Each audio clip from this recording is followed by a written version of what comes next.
Londres, primavera de 1665. El aire todavía arrastraba el olor rancio de la peste del año anterior, un olor que no terminaba nunca de irse, como si se aferrara a los ladrillos húmedos y a las chimeneas humeantes.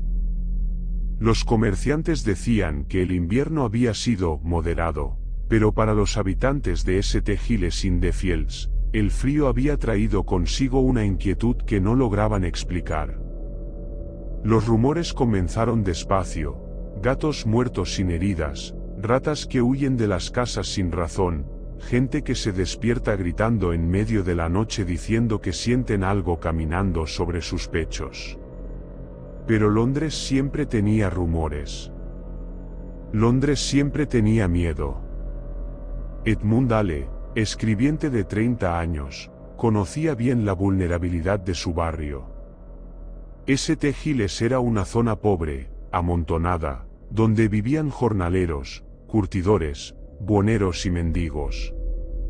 Muchos habían muerto en los brotes pasados, y los nuevos habitantes apenas entendían la desconfianza que flotaba en el aire. A Edmund le gustaba observar la calle desde la ventana de su pequeña habitación.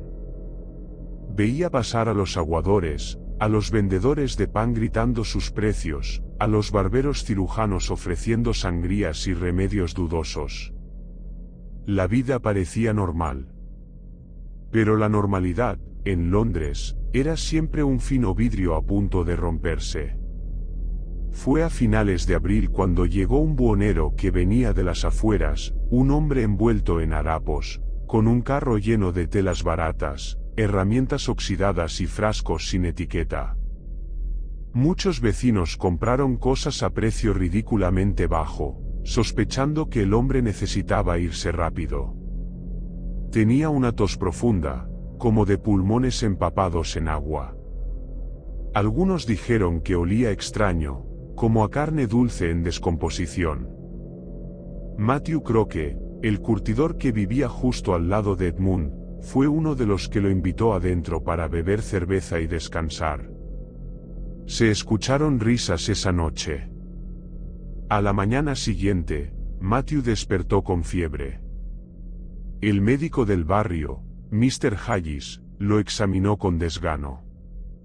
Bubones comunes, dictaminó, como si hablara de un resfriado. Tendrá dolores, pero la naturaleza decidirá. Sin embargo, algo no estaba bien. La piel de Matthew adquirió un tono grisáceo a las pocas horas, y los bubones se oscurecieron como si tuvieran tinta dentro. La respiración se volvió irregular, con un sonido húmedo que parecía provenir no de los pulmones, sino de la garganta misma, como si algo la raspara desde adentro. Al caer la tarde, ya no podía mover los brazos. Su esposa, Margaret, lloraba mientras intentaba bajarle la fiebre. «No es normal», susurró Edmund, que había venido a ayudar. «Se está endureciendo». En efecto, la piel de Matthew estaba tirante, fría, como cuero mal curtido. Al anochecer, dejó de respirar. Margaret comenzó a rezar. Edmund, asustado, fue a buscar al vigilante de la parroquia para preparar el cuerpo para ser llevado a la fosa común. Pero entonces, un crujido, casi imperceptible, sonó desde el interior de la casa. Margaret dejó caer el cuenco de agua.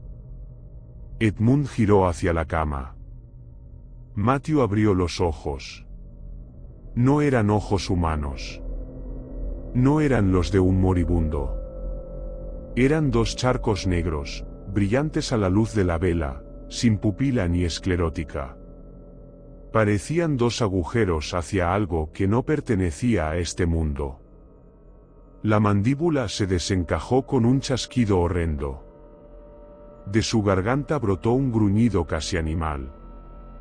«Matthew», gritó su esposa, retrocediendo. Pero el cuerpo, rígido hacía apenas minutos, se levantó con violencia antinatural. Su movimiento no tenía ritmo humano, Era un tirón, un impulso torpe, como si sus huesos respondieran a una voluntad distinta. El hombre se lanzó sobre su esposa. El sonido que salió de ella no fue un grito, fue un burbujeo sofocado mientras la boca ennegrecida de Matthew le arrancaba un pedazo de mejilla. Edmund quedó paralizado por unos segundos. Cuando reaccionó, vio que Matthew se volvía hacia él con la boca cubierta de sangre roja y espesa, una sangre que parecía pegajosa, casi gelatinosa. Atrás, susurró Edmund, sin voz. Matthew avanzó, arrastrando los pies, la cabeza ladeada, como si el cuello fuera incapaz de sostenerse correctamente. Sus uñas estaban negras, sus dedos rígidos. Los vecinos acudieron atraídos por los alaridos. 3 hombres entraron con palos y cuchillos, tratando de reducir al enfermo. Pero Matthew no reaccionaba a los golpes. No se tambaleaba. No gritaba. Solo abría y cerraba la boca con un sonido húmedo. Uno de los hombres le clavó un cuchillo en el estómago. No pasó nada. Matthew ni siquiera parpadeó. «Por el amor de Dios», gritó Margaret, agonizante desde el suelo, «mátenlo». Finalmente, uno de los vecinos tomó un hacha usada para cortar leña. Se la descargó en la cabeza. Solo entonces Matthew se desplomó. El médico Hayes llegó minutos después, horrorizado. Examinó el cuerpo con manos temblorosas. «La peste no hace esto», murmuró, casi para sí mismo. Pero no fue Matthew el único. En los días siguientes, otros cuerpos comenzaron a moverse dentro de las casas marcadas con la Cruz Roja. Algunos golpeaban las puertas desde adentro. Otros eran hallados en las calles, tambaleándose sin conciencia, con bubones que no supuraban pus, sino un líquido oscuro y espeso. Los vigilantes reforzaron las cerraduras. Los vecinos comenzaron a dormir con cuchillos. St. Giles in the Fields fue el primer barrio en caer en un caos que aún no tenía nombre. Y Edmund, desde su ventana, comenzó a sentir que algo antiguo, algo más viejo que la peste, más viejo que Londres, más viejo que la propia carne humana, despertaba bajo la ciudad, alimentándose de la muerte que ya era costumbre, y de la vida que aún quedaba por arrebatar.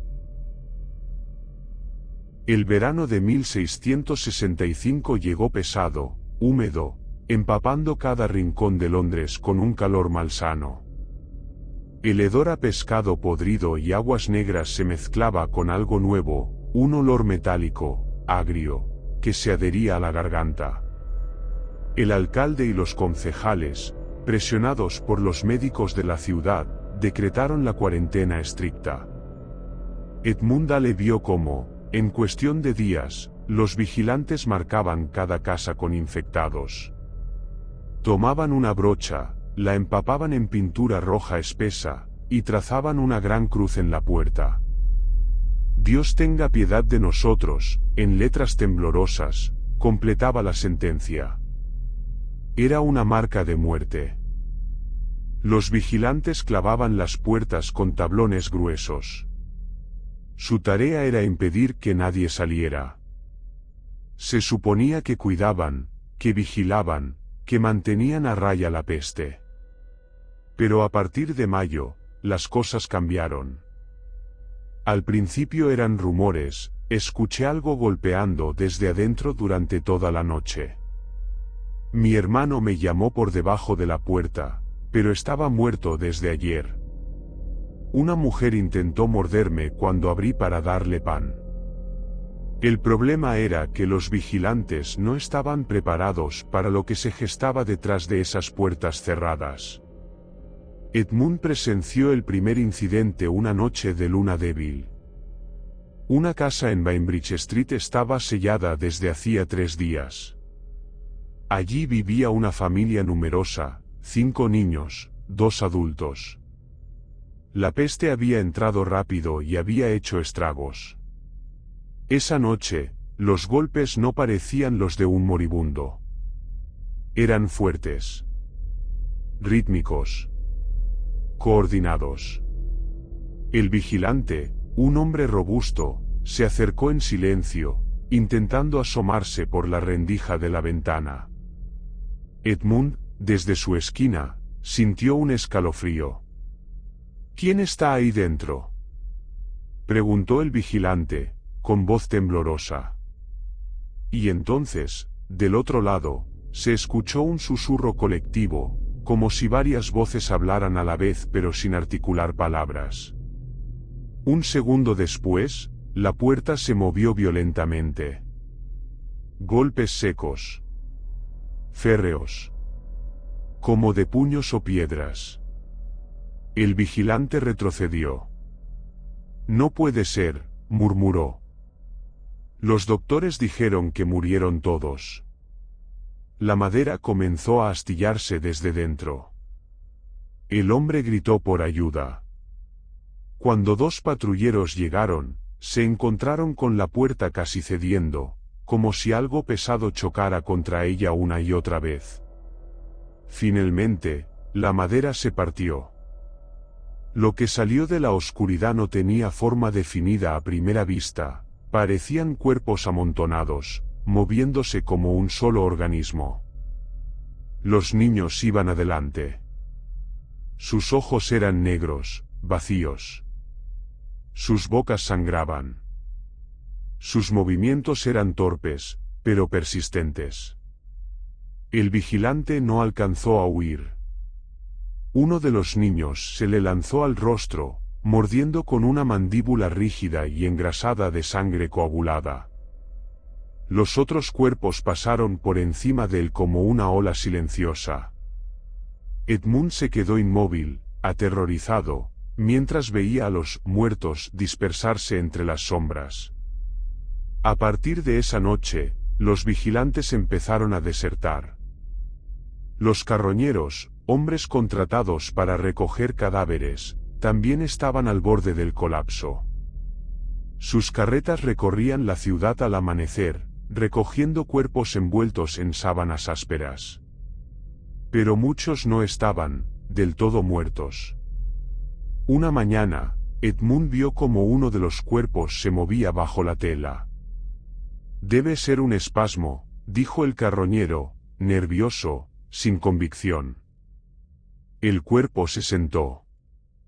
Abrió la tela con manos negras. Mostró un rostro deformado por bubones reventados y una sonrisa rígida, de dientes ennegrecidos. El carroñero cayó al suelo gritando.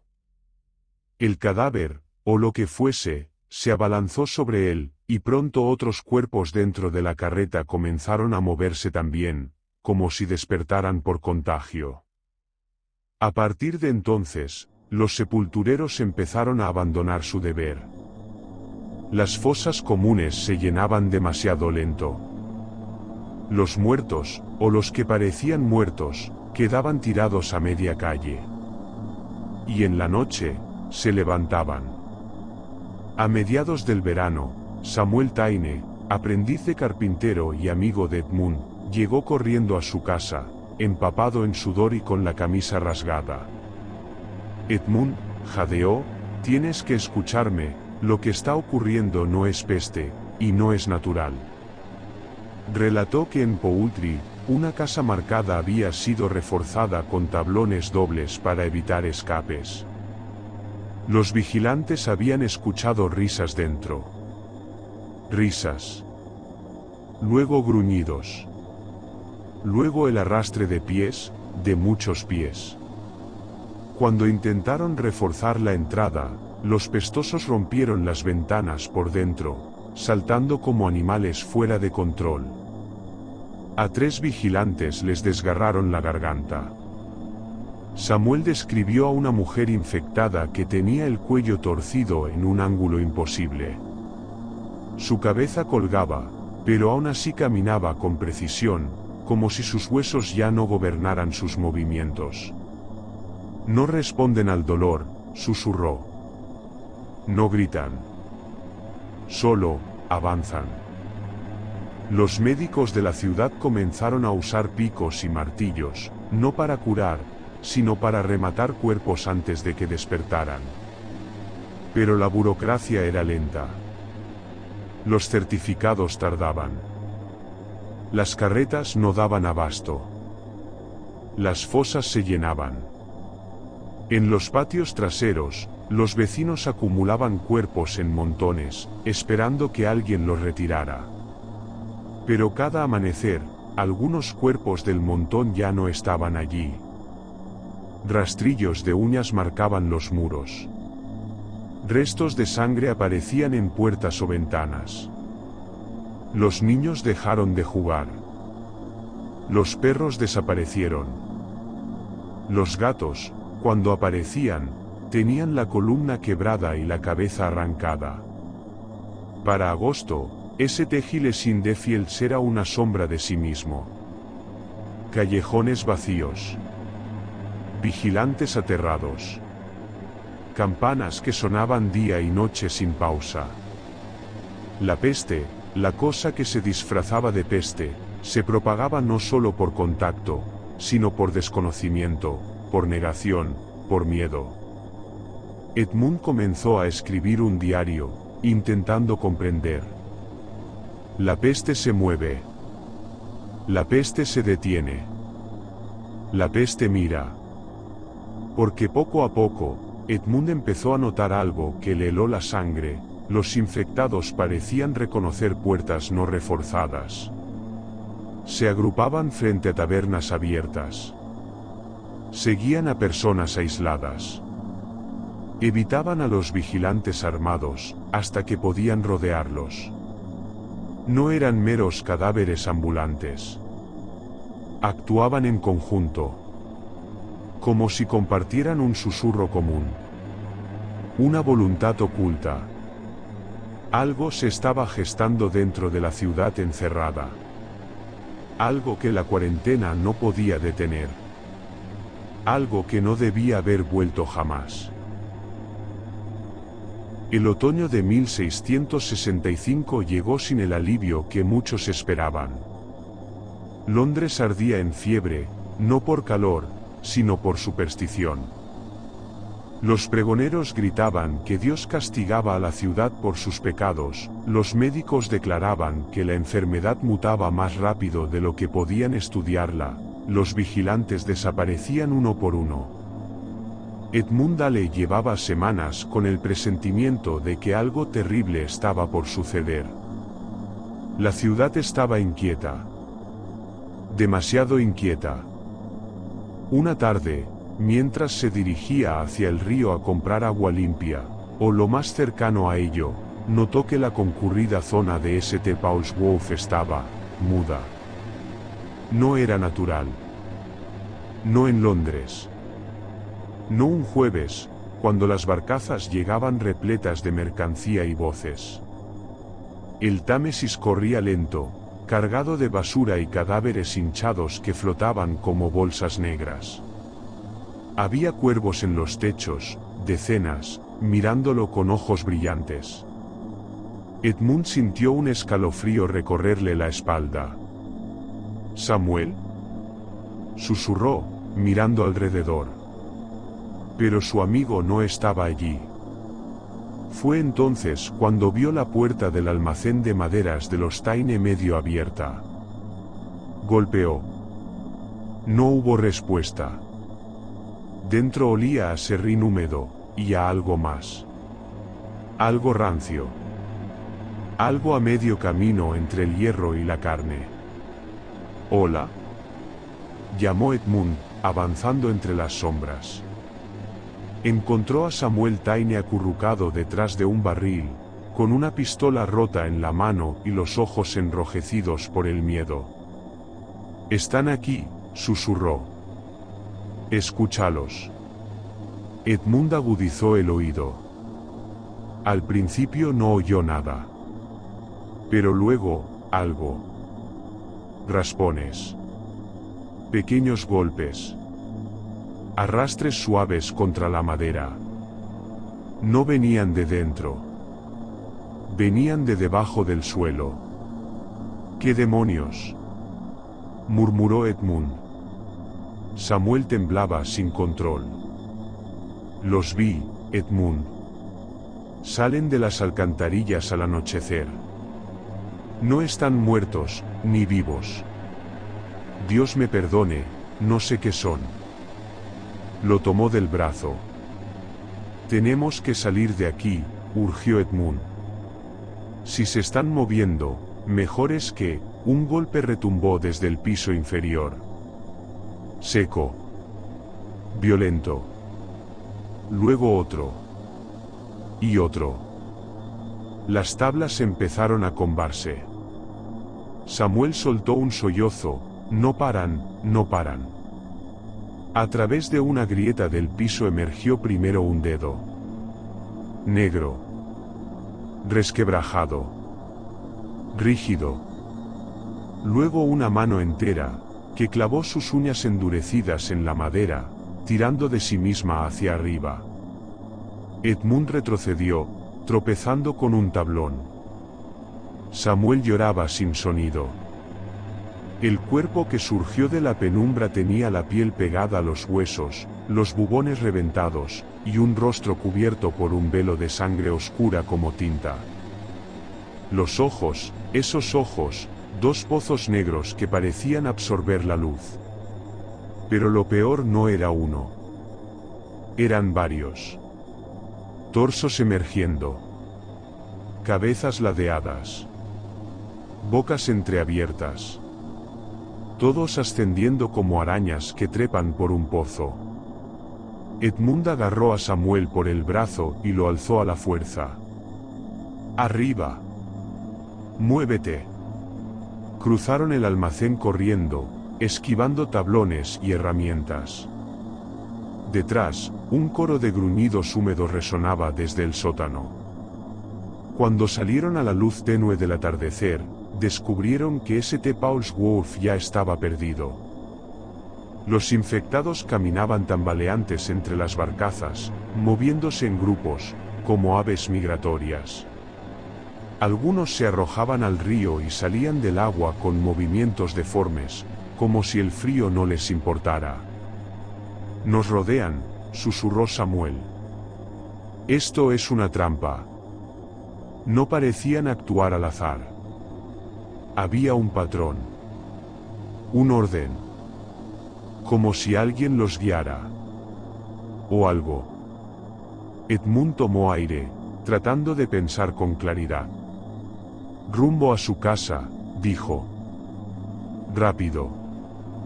No podemos ir hacia el norte. Whitechapel está peor. Hay que movernos hacia el oeste. Pero Samuel no se movió. No podemos volver a mi casa, susurró con voz quebrada. Edmund lo miró fijamente. ¿Por qué? La respuesta fue un golpe a la cara del horror puro. Samuel señaló hacia un callejón. Porque mi madre volvió. El silencio fue helado. Edmund sintió que se le aflojaban las rodillas. ¿Qué? Murió hace 4 días, dijo Samuel, con un hilo de voz. La dejamos en la habitación.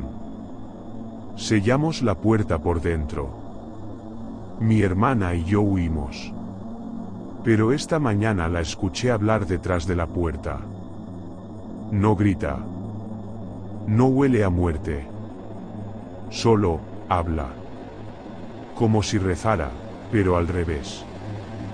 Los ojos de Samuel se perdieron en un punto inexistente. Y cuando la vi por la ventana del pasillo, no era ella. Un golpe seco sonó detrás del almacén. Luego otro. Y otro. Los infectados habían salido. Caminaban hacia ellos. Edmund tomó la mano de Samuel con fuerza. No podemos quedarnos en Londres, dijo. Ni un segundo más. Las puertas de la ciudad están bloqueadas, entonces saldremos por el río, sentenció Edmund. A lo lejos, un campanazo retumbó desde St. Paul's Cathedral. 1, 2, 3. Se suponía que era el toque de los muertos del día. Pero esta vez no eran muertos los que se levantaban. Los infectados se dirigían hacia ellos con un propósito claro. No corrían, pero avanzaban como una marea imparable. Los ojos brillaban al unísono, como si respondieran a la misma señal. Samuel apretó la mandíbula. Edmund, ¿los estás escuchando? ¿Qué cosa? Las voces. Sus voces. No hablan, pero siento algo. Edmund palideció. Él también comenzaba a oír algo. No palabras. Un murmullo. Un eco. Como si una sola entidad respirara detrás de todos aquellos cuerpos corruptos. Algo estaba dentro de la ciudad. Algo se movía entre ellos. Y Edmund comenzaba a sospechar que los infectados no eran más que sus herramientas. Samuel lo jaló. ¡Corre! Ambos se lanzaron hacia los muelles, esquivando cuerpos tambaleantes que emergían entre las barcazas. El sol terminaba de ocultarse, tiñendo el río de rojo oscuro. Los gritos se apagaban. Las campanas morían. Londres se convertía en un cementerio viviente. Y entre la multitud de infectados, Edmund distinguió algo que heló su corazón, una figura más alta que las demás. Erguida. Lenta. Elegante incluso. Como un sacerdote caminando hacia el altar. Sus ojos eran más negros que los de los otros. Y cuando se detuvo, todas las criaturas a su alrededor se detuvieron también. Solo entonces Edmund comprendió, no era una peste. No era una epidemia. Era una voluntad. Una mente. Un origen. Algo que llevaba meses despertando bajo Londres, y que ahora tenía un ejército. Febrero-abril de 1666. Las nieblas del invierno se volvieron un fenómeno cotidiano, densas como lana húmeda y cargadas de un olor dulzón, mezcla de podredumbre y humo. No era la niebla del Támesis, era la exhalación de miles de infectados que se movían bajo la ciudad. Porque Londres, descubrió Edmund, tenía un segundo rostro, uno enterrado justo bajo los adoquines. Los túneles de drenaje, las cámaras de antiguas criptas olvidadas, los conductos de ventilación de panaderías y mataderos, incluso los corredores bajo las parroquias antiguas, todos estaban conectados de formas que nadie había tenido tiempo ni ganas de cartografiar. Pero los infectados sí lo habían hecho. Y los usaban. Donde antes las calles amanecían con cadáveres, los carros de la muerte ya ni siquiera circulaban, porque la gente no tenía valor para recogerlos, ahora amanecían vacías. No son los vivos quienes los retiran, dijo Mary, ajustando el cinturón donde guardaba la única pistola que poseían. Son ellos. Los arrastran dentro de la ciudad.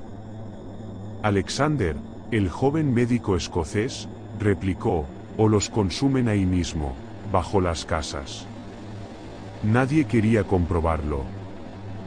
Desde una ventana del piso alto donde se refugiaban, Edmund vio una escena, a un costado del callejón, una tapa ovalada del drenaje se levantó sola, como la boca de un monstruo. Una mano ennegrecida emergió. Luego otra. Un cuerpo deslizado, reptante, sin ojos pero con fosas sangrantes que parecían olfatear. Arrastraba algo. Edmund pensó que era un saco hasta que vio los cabellos rubios, un niño, rígido pero intacto. Lo tomó como si fuera un trozo de carne. Luego descendió. La tapa se cerró. Edmund retrocedió temblando, comprendiendo la magnitud del horror. La peste no estaba matando a los londinenses, los estaba cosechando. El grupo se reunía por las noches para compartir lo poco que sabían. Alexander tenía un cuaderno lleno de diagramas, Mary registraba rutas seguras, la señora Penrose recitaba salmos que nadie pedía pero todos agradecían, Edmund anotaba comportamientos. Esa noche, con la chimenea apagada para no atraer infectados, Alexander dijo, he observado dos patrones. Evitan la luz intensa. Se congregan cerca de zonas cálidas. Como si buscaran incubar algo, agregó Mary. Edmund frunció el ceño. Como ratas. Alexander negó con gravedad. No. Las ratas evitan el calor. Esto lo buscan. Y no es para ellos, los cuerpos muertos generan calor durante la descomposición inicial. Consideradlo, alimento. El silencio fue absoluto. ¿Quieres decir, preguntó Edmund, en voz baja, que necesitan el calor para transformar a sus presas? Alexander cerró el cuaderno. La peste no muere dentro de un cadáver. Lo utiliza. Para marzo, los puentes estaban desiertos, las parroquias, abandonadas, los mercados, reducidos a ruinas. Las autoridades apenas existían. Solo algunos soldados, poseídos por el terror, ordenaban quemar calles enteras para purificar el aire. Edmund vio una hilera de casas ardiendo en Aldgate, y entre las llamas, sombras deformes trepando por las paredes de ladrillo, huyendo del fuego como ratas gigantes. No aguantarán mucho más allá abajo, dijo Mary. Porque el fuego los expulsa, respondió Edmund. Pero Alexander dio la peor noticia, no los está matando. Solo los está dirigiendo. A otra parte. A una parte más profunda. A una sola dirección, hacia el centro de Londres. Hacia las catacumbas más viejas, donde antes reposaban generaciones de muertos medievales. Cuando comenzaron a oír los ruidos en su propio sótano, raspados, gemidos secos, movimientos como uñas sobre madera, entendieron que ya no podían quedarse. Pero al intentar huir, las calles estaban tomadas. Cientos de infectados avanzaban con movimientos convulsos pero silenciosos, como si respondieran a una llamada.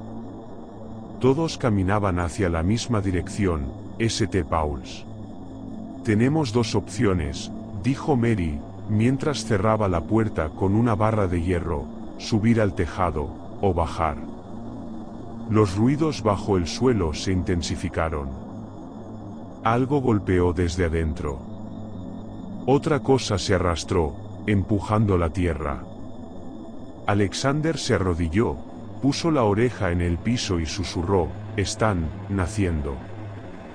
La decisión era obvia. Había que subir.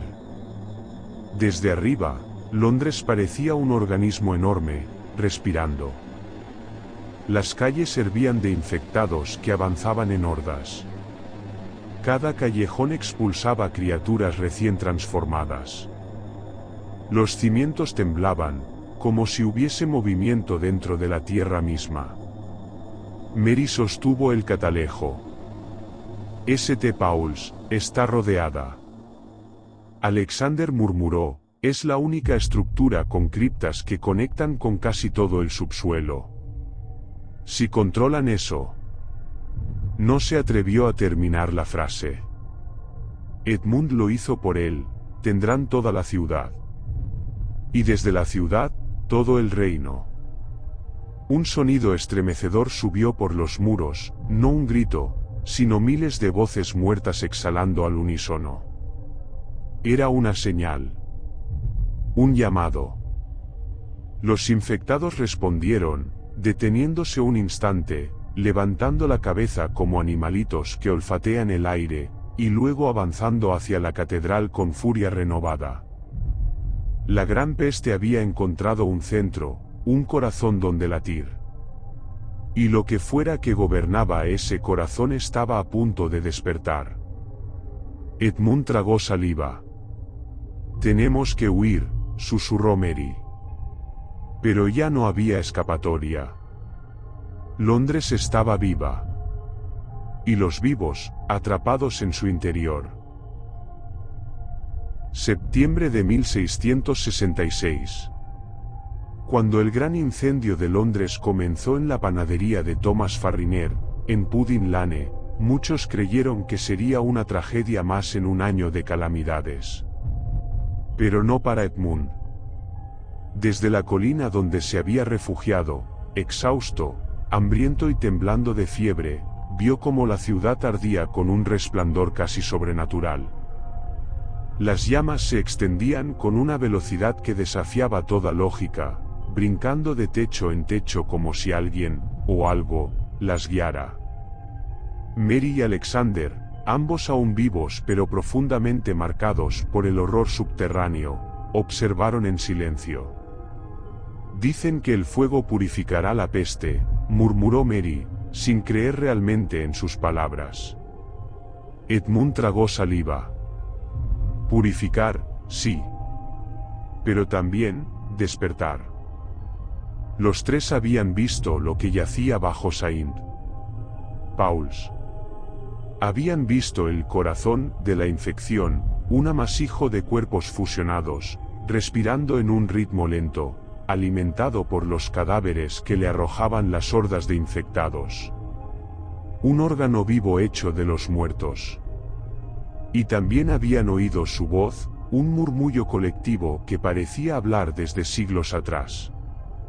Ahora, mientras el fuego envolvía la ciudad, Edmund lo sintió otra vez. Una vibración en el aire. Un susurro que venía desde las entrañas de la tierra, no desde la superficie. Alexander, temblando, se ajustó la ropa chamuscada. El incendio baja por las criptas. No solo destruye casas. Está entrando a los túneles. Mary cerró los ojos, comprendiendo, si el fuego llega a esa cosa. Edmund terminó la frase con voz rota, la obligará a salir. Nadie respondió. El viento cambió, arrastrando humo y cenizas como nieve negra. Entre las llamas, se elevaron figuras que no se movían como humanos. Saltaban entre los tejados en vez de huir. No ardían, se retorcían, como si el fuego fuera una fuerza que moldeaba algo nuevo. Algo peor. Alexander tomó la mano de Edmund. Quizás, el incendio no sea el final. Las campanas se derritieron, las torres colapsaron, los puentes de madera ardieron como antorchas gigantes. El sonido era insoportable, el rugido del fuego mezclado con los gritos de los infectados y un estruendo subterráneo que hacía vibrar el suelo. Entonces, bajo el humo, Edmund vio lo imposible, un temblor abrió una grieta cerca del río. Del interior emergió un brazo ennegrecido, enorme, compuesto de múltiples extremidades fusionadas. Luego otro. Y algo que parecía una cabeza formada por tres cráneos unidos por tejido blando. No era una criatura. Era un fragmento del corazón. Había sobrevivido. O peor, había crecido. Mary gritó, «¡Corre!». Pero Edmund no se movió. Porque comprendió en un instante aterrador que Londres no estaba ardiendo por azar. El fuego, iniciado en Pudding Lane, cerca de uno de los accesos más antiguos al subsuelo, estuvo desde el principio demasiado bien posicionado. Demasiado oportuno. El fuego no había comenzado para destruir al corazón, sino para liberarlo. Mientras la ciudad de mármol y madera se hundía en su propia pira funeraria, Edmund escribió la última línea de su diario: la peste no fue un castigo divino. Fue un nacimiento. Y detrás de él, desde la grieta ardiente, algo respiró hondo por primera vez.